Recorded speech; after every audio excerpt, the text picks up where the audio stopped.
may kakaibang babala sa Jesus. Sabi ni Jesus, kaiingat kayo.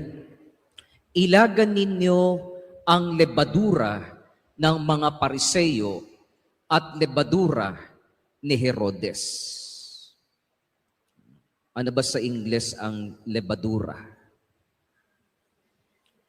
Ano sa Ingles ang lebadura? Ha?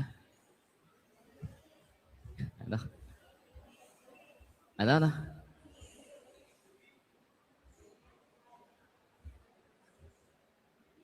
Lakasan nyo, ano yun? Ano sa English ang lebadura?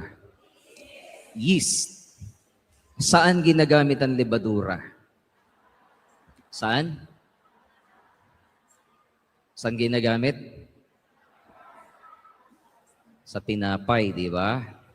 O sino pang di nakakita ng tinapay? May bakery po doon sa baba. Bumili muna kayo. Ano ho?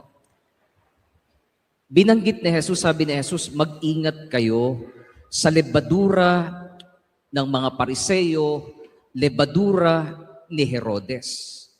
Naguluhan ngayon yung mga alagad.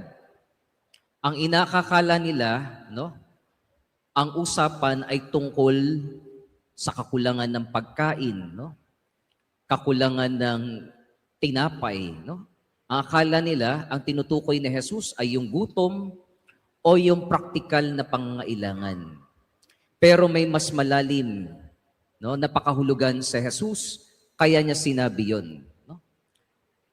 Ipinapahiwatig na Jesus na ang lebadura ay hindi tungkol sa tinapay sa hapag,